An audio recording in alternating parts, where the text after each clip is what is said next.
ఇప్పుడు బీఆర్ఎస్ కావచ్చు, జేఎం రమేష్ కావచ్చు, యోగి గారు కావచ్చు, ఇట్లా రకరకాలైనటువంటి ప్రతిపాదనలు అంటే మీరు ఇందాక చెప్పినట్టయితే రాష్ట్రాల్లో ఉన్నటువంటి నియోజకవర్గాల సైజ్ ఎక్కువగా ఉన్నప్పుడు దాంట్లో నుంచి అంటే ఎమ్మెల్యేలుగా కొంతమంది పెంచడం, కొన్ని అయితే ఆర్టికల్ 3 ప్రకారంగా రాష్ట్రాలని విభజించి ఇట్లా చేసుకోవచ్చు అనడం, ఇంకొంతమంది అయితే 36% ఏదైతే ఆదాయం మనం స్టేట్ నుంచి ఇస్తున్నామో ఆ ప్రకారం ఇవ్వడం, ఇంకొంతమంది అయితే 19% ఏదైతే ఉందో ఆ ప్రకారంగా మనం మాకు ఈ ఎంపీలు ఇవ్వండి అని, అంటే రకరకాలటువంటి ప్రతిపాదనలు. మీరు అన్నట్టు ఇమీడియట్గా ఒక పరిష్కారం అయితే రాకపోవచ్చు. ఖచ్చితంగా ఇది రాజ్యాంగబద్ధంగా అయితే మీరు చెప్పినట్టు ఆ ఎలక్షన్ కమిషను లేకపోతే ఆ పార్లమెంట్ హౌస్లోనో ఎక్కడైతే ఈ చట్టసభల్లో అంటే ఈ బిల్లునైతే మళ్ళీ తీసుకురావాలనో దీన్ని చేసే విధంగా అయితే చేయాల్సినటువంటి అవసరం అయితే ఖచ్చితంగా ఉంది. సైంటిఫిక్గా అంటే చూచాయగా ఇవి ఏ రకంగా కొంచెం అందరికీ ఆమోదంగా ఉండే విధంగా చేయాలంటే జేపీ గారు అంటే ఏం చెప్తారు దీని గురించి? జేపీ గారు రేపు పొద్దున ఇవన్నీ ఇప్పుడు ఈ రాష్ట్రంలో కూర్చొని నేను ఈ రాష్ట్రం మాట మాట్లాడి తెలుగువాడిని కాబట్టి నాకు ఇది కావాలి. ఉదాహరణకి ఆంధ్రప్రదేశ్ తెలంగాణ విభజనప్పుడు లోక్సత్తా ఒక కమిటీ ఏర్పాటు చేసింది, నిపుణుల కమిటీని. రైట్. రాష్ట్రాలకి 2 రాష్ట్రాలకి కొన్ని హామీలు ఇచ్చారు, ఏ మేరకు అమలైందని. ఆనాడు మేము గుడ్డిగా ఆంధ్రప్రదేశ్ కాబట్టి అన్ని ఆంధ్రప్రదేశ్కి ఇవ్వండి అని అడగాలి. అది చాలా తేలిక. ఓకే. తెలంగాణ కాబట్టి తెలంగాణకి ఇవ్వని అలా. అప్పుడు మీ మాటకి పెద్ద విలువ ఉంటుంది. మీరు ఒక మాట చెప్తారు, ఇంకో రాష్ట్రం కూడా వాడికి కావాలంటాడు. తుంగభద్ర నీళ్ళు ఉన్నాయి, కర్ణాటక కూడా పోతే ఒక్క నీళ్ళు కిందకి వెళ్ళని అంటాడు. ఆంధ్రప్రదేశ్ పోతే ఒక్క నీళ్ళు రాకపోతే ఊరుకొని అంటాడు. కావేరీ జలం ఉంది, కర్ణాటక పోతే మా పొలాలు ఎండిపోతున్నా మేము అంటాడు.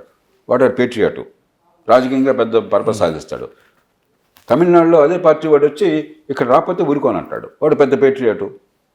కాబట్టి ఇది చాలా తేలిక. మన రాష్ట్రము, నా భాష, నా ప్రాంతము, నదీ జలాల్లో నా వాటా, ఇలా జనాన్ని రెచ్చగొట్టడం చాలా చవకబారైన పని. దానికి పెద్ద తెలివితేటలు అక్కర్లేదు, విశ్వసనీయత అక్కర్లేదు. మనం ఒకటి మన ప్రయోజనాలను కాపాడుకోవాలి. దక్షిణాది రాష్ట్రాలు కావచ్చు, పశ్చిమ రాష్ట్రాలు కావచ్చు, తూర్పు రాష్ట్రాలు కావచ్చు. 2 ఏకాభిప్రాయాన్ని దేశంలో సాధించాలి. 3 దేశ ఐక్యతని కాపాడాలి. 4 దేశ భవిష్యత్తుని కాపాడాలి. ఇవన్నీ కాపాడాలంటే ఇలాగే చేయండి అని నాలాంటి వాళ్ళని కూడా నోటుకొచ్చినట్టు మాట్లాడితే సరైనది కాదు. ఎక్కడ ఏ రకమైనటువంటి చర్చ జరపాలి అలాంటి చర్చ జరపాలి. అందరినీ ఒప్పించాలి. ఒక కన్సీలియేషన్, అన్ని ప్రయోజనాలని కూడా సమన్వయం చేయాలి. ఈ దేశ భవిష్యత్తుని కాపాడే మంచి ఫలితాలు తీసుకోవాలి. దానికోసం మరి గతంలో 1924 రాజ్యాంగ సవరణ 2003లో వచ్చింది. 2000 నుంచి ఆ తతంగం జరిగింది. దానిలో కీలక పాత్ర వహించిన వాడు కేసీ రామకృష్ణ గారు, నాతోటి ఆనాడు పోరాడిన మనిషి ఇవాళ మన మధ్య లేరు. కాబట్టి ఖచ్చితంగా పౌరులంగా, పౌర సమాజంలో భాగంగా మా ప్రయత్నాన్ని మేము చేస్తాం. అంతేగాని ఊరికే ఇట్లానే ఉండాలా, ఇలా చేయకపోతే అంత తేలుస్తాం, మెడ కోసుకుంటాం, దీన్ని నేను పూర్తిగా తిరస్కరిస్తున్నాను. అంటే నేనేం చెప్తున్నా అంటే తమిళనాడులో లాగానే హైదరాబాద్లో కూడా అంటే ఈ వచ్చే వారం 10 రోజుల్లో ఒక జేఏసీ కమిటీగా అంటే ఈ సౌత్ రాష్ట్రాల ఏవైతే ఏర్పడి అంటే దీనిపైన చర్చ పెట్టి దీన్ని కొంత వ్యతిరేకించే దిశగా అయితే వెళ్తున్నారు. ఇదే జేపీ 2002లో ఇది ఇప్పుడు ఫలితాలు ఇవ్వదు, దీన్ని కొంత ఆపే ప్రయత్నం చేద్దాం, ఇది తర్వాత ఇంకో 25 సంవత్సరాల తర్వాత ఆలోచిద్దాం. ఎవరు మాట్లాడలేదే? అదే సార్, అంటే ఏ రాష్ట్రం నుంచి ఎవరు సో ఇదే జేపీ ఆ జేఏసీకి రేపు పొద్దున్న మద్దతు ఇస్తారా? ఏం చెప్తారు జేపీ గారు?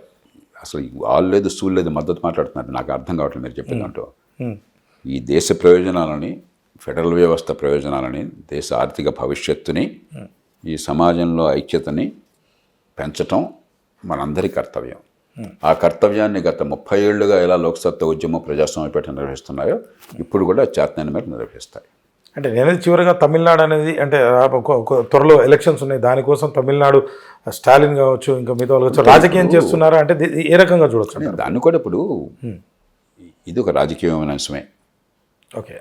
ఆఫ్టర్ ఆల్ మనకి ప్రాతినిధ్యం ఎవరికి ఎంత ఉంటుందన్నది రాజకీయ అంశమే. రాజకీయం బూత్ మాట నేను ఎప్పుడు అనుకోవట్లా. నేను నోటి నుంచి చెప్పిన రాజకీయం తప్పన్న మాట వచ్చిందా?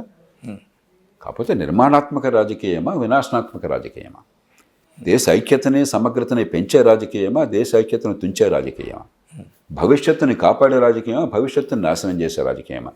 అది తప్ప ఏ అంశము ప్రజల పన్నుల డబ్బు విషయం కానీ, ప్రజల ప్రాతినిధ్యం కానీ రాజకీయం కాకుండా ఉండదు. కాకపోతే నేను కోరేది తాత్కాలిక ప్రయోజనాల కోసం సంకుచిత రాజకీయం వద్దు. దేశంలో కులాలో, మతాలో, ప్రాంతాలో, భాషల పేరుతో విభజనలు వద్దు. మనకు కొన్ని సమస్యలు ఉంటాయి, అన్నదమ్ముల మధ్య సమస్యలు ఉంటాయి. ఈ 75 ఏళ్లలో ఎన్ని పొరపాట్లు జరిగినా కూడా దేశంలో ఈ ఫెడరల్ వ్యవస్థను కాపాడడంలో, అన్ని వర్గాల ప్రజలను కాపాడడంలో అన్ని పార్టీలు అద్భుతమైన చాతుర్యాన్ని ప్రదర్శించారు. రిజర్వేషన్లు ఉన్నాయి, ప్రపంచంలో మరెక్కడ ఇంత పెద్ద ఎత్తున రిజర్వేషన్లు ఇంత గొడవ లేకుండా అమలు కావటం లేదే. ఎస్.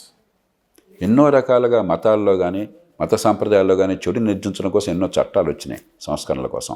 ప్రపంచంలో ఎక్కడ దానికోసం గందరగోళం, ప్రపంచంలాగా ఎక్కడ గందరగోళం కాలేదు ఈ దేశంలో. ఎన్నో దేశాల్లో కత్తులు పట్టుకే కళ్ళు నూరుతున్నారు. మహిళలకు గర్భస్రావ హక్కు ఉన్నది. అమెరికా లాంటి దేశంలో రోజు యుద్ధం చేసుకుంటున్నారు. ఈ దేశంలో, ఇంత నిరుపేద దేశంలో, ఇంతటి సాంప్రదాయబద్ధమైన దేశంలో, ఇంత మతం ఇంత తీవ్ర ప్రభావం ఉండి దేవుడంటే నమ్మకం అన్న దేశంలో ఒక్కచోట హింస చెలరేకుండా నిశ్శబ్దంగా 1971లోనే మహిళగా హక్కు ఇచ్చి దాన్ని అద్భుతంగా కాపాడుతున్నామే. ఎస్. కాబట్టి ఈ దేశంలో చాలా పొరపాట్లు జరిగినా కూడా దేశం మొత్తాన్ని కలిపి ఉంచి అన్ని వర్గాల ప్రజలను సమన్వయం చేయడం కోసం రాజకీయం ఎప్పుడు పూనుకున్నది పార్టీలకు అతీతంగా. ఇప్పుడు కూడా నాకు ఆ విశ్వాసం అన్నది. మనందరం రాజకీయం బయట ఉన్నవాళ్ళం, పౌర సమాజంలో భాగంగా ఉన్నవాళ్ళం, దానికి మద్దతు ఇవ్వాలి. కానీ మనం ఏదో రకంగా ఎడ్డమంటే తెడ్డమని వాడి మీద వీడి మీద వాడు. ఆంధ్ర తెలంగాణ అప్పుడు మీకు గమనించే, మీరు గుర్తుందా? ఎస్. ఆంధ్ర ప్రాంతం పోతే జేపీ గారు సమైక్యాంధ్ర కోసం మీరు బావుట ఎత్తండి అనేవాళ్ళు. తెలంగాణ ప్రాంతం జై తెలంగాణ ఆనండి అనేవాళ్ళు. జై తెలంగాణ అందామయ్యా, తెలుగు ప్రజలు బాగుపడాలని అందామయ్యా. ఎవరు కోరుకుంటే ఏం తప్పులేదు. సామరస్యంగా చేసుకుందాం, సమన్వయం చేసుకుందాం, ఇద్దరికి ఇబ్బంది లేకుండా చేద్దాం. అంతేకాని తెలంగాణ వస్తే అద్భుతాలు జరగవు, తెలంగాణ వస్తే ఉపద్రవము రాదు. ఈ మాట అన్నవాడిని నేను ఒక్కడే. తెలుగునాట 8 కోట్ల మంది ప్రజల్లో తెలంగాణ వస్తే ఉపద్రవం రాదు, తెలంగాణ వస్తే అద్భుతాలు జరగవు. రాజకీయ సమస్య. మనకు స్వపరిపాలన కావాలని కోరుకుంటున్నా, ఆ హక్కు ఉన్నది. అది సామరస్యంగా చేసుకుందాం, ఇంకోళ్ళు నొప్పి లేకుండా ఇద్దరు ప్రజలని కాపాడే రీతిలో. అంత మాత్రం చేత అద్భుతాలు జరుగుతాయి అనుకోబోకుండా. ఆనాడు జరుగుతాయి అనుకున్నారు. ఓ పక్కన అద్భుతం ఉన్నారు, ఇంకో పక్కన వినాశనం అనుకున్నారు. రైట్. వినాశనము వాస్తవం కాదని తేలింది, అద్భుతము వాస్తవం కాదని తేలింది. రైట్. అంచేత ఈ క్షణంలో ఈ రాజకీయము, ఈ ఉద్రేకం కాకుండా కొంచెం దూరదృష్టి, కొంచెం మన కులం, మన మతం, మన ప్రాంతం, మన భాష దాటి విశాల దృక్పథం, ఈ రెండు ఉంటే, చిత్తశుద్ధి ఉంటే, విశ్వసనీయత ఉంటే, కాస్త కూస్త మేధస్సు, అనుభవము, ప్రపంచం పట్ల అవగాహన ఉంటే పరిష్కారాలు వస్తాయి.